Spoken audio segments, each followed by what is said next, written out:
शिवपुर गांव के एक कोने में वीरन लोहार का एक छोटा सा घर था। उसका छोटा सा बेटा आरव और वीरन की पत्नी सुजाता रहती थी। उस दिन सुबह सवेरे वीरन लोहार अपने औजार लेकर काम पर निकल रहा था। तभी सुजाता बोली, कब तक ऐसा चलेगा वीरन? हर रोज सुबह कुछ आस लेकर जाते हो और शाम को निराश होकर लौटाते हो। क्या तुम्हें नहीं दिखता कि पूरे गांव में सबसे बुरी हालत हमारी है? इस पर वीरन कहता है, क्या करूं सुजाता, तू ही बता। मेरी किस्मत ही फूटी हुई है तो मैं क्या कर सकता हूं। जब भी हालात सुधरने लगते हैं, कुछ न कुछ ऐसा हो जाता है कि फिर से सब कुछ बिगड़ जाता है। अब देख, पहली बार जैसे तैसे कुछ जमा किया, तू बीमार पड़ गई, सब खर्च हो गया। फिर आरव के पैर में वो गहरी चोट, पूरा इलाज करवाने में फिर से सब कुछ खत्म हो गया। तभी 10 साल का आरव दौड़ता हुआ आया और उसकी मासूम आंखों में भूख थी, पर मन में कुछ कहने की हिम्मत भी नहीं। तभी आरव बोला, पिताजी, मेरे मन में कई दिनों से अच्छा खाना खाने की इच्छा हो रही है। हमारे घर में दूसरों की तरह पकवान क्यों नहीं बनते? वीरन की आंखें नम हो गईं और उसने बोला, तू चिंता मत कर बेटा, हमारे भी दिन बदलेंगे।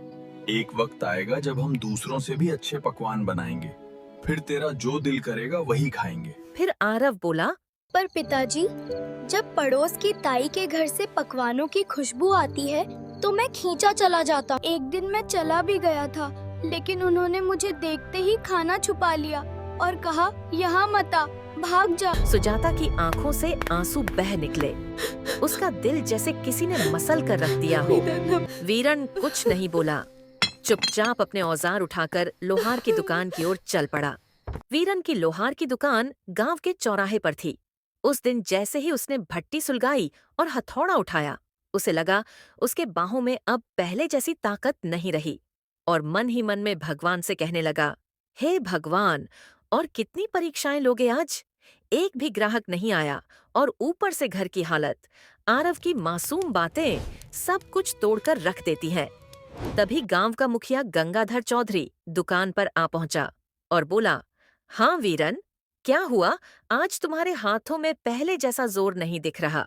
क्या बात है? मन कुछ बोझिल लग रहा है, क्यों? वीरन बोला, हाँ मुखिया जी, आप तो सब जानते हैं, फिर भी पूछते हैं।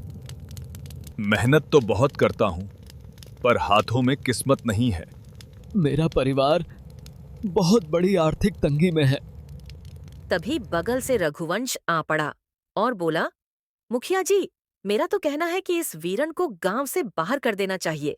इसकी मनहूस छाया धीरे धीरे पूरे गांव में फैल रही है। मुखिया बोला, चल छोड़ इसे, यहाँ से चलते हैं। दोनों वीरन की हालत पर हंसे और चले गए। वीरन वहीं बैठा रहा, आंखें आसमान की ओर उठाए और भगवान से कहने लगा, हे भगवान, क्या मैंने अपनी तकदीर खुद लिखी थी? क्या मैंने किसी का बुरा किया है? फिर मेरे ऊपर ये दुख क्यों आया है? उसकी हथेली से हथौड़ा नीचे गिर गया। उसका हौसला उस दिन भट्टी से पहले ही बुझ गया था और खुद से बातें करने लगा, मैं आज भी खाली हाथ जाऊंगा। सुजाता उम्मीद लगाए बैठी होगी। मेरा घर जाने का भी मन नहीं कर रहा। मैं क्या करूं? मेरा बेटा भूखा होगा।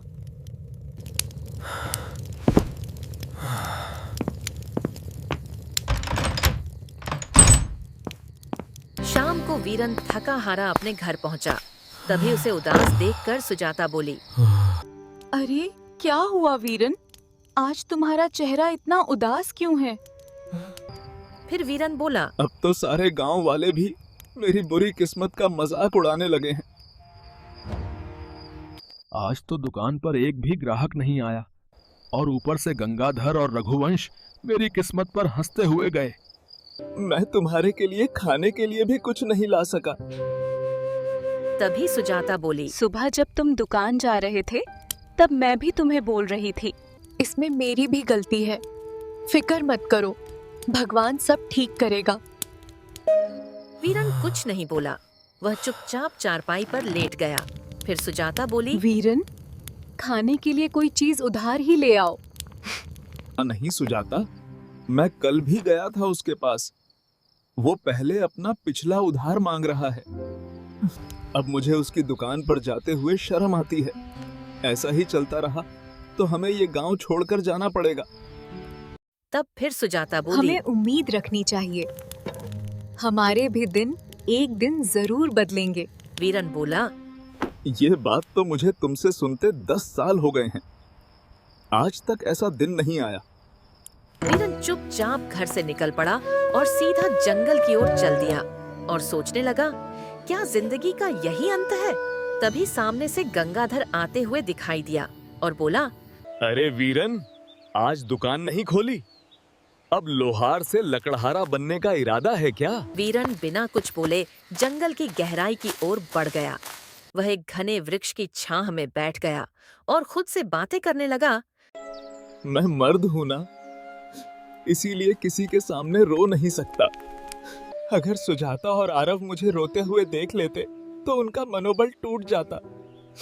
कोई है जो मेरी मदद करे? अचानक उसे आवाज आई। वीरन आवाज की दिशा में गया तो देखा एक साधु जमीन पर गिरे हुए थे। वह अर्षि वशिष्ठ थे।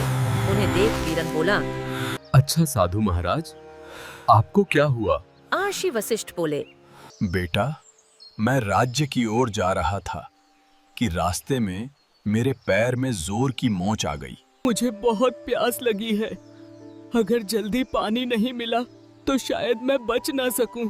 तब वीरन बोला, महाराज बताइए, अगर आपको पता हो कि पानी कहाँ मिलेगा तो मैं अभी ले आता हूँ। अर्षि वशिष्ठ बोले, यहाँ से लगभग 2 मील दूर एक तालाब है।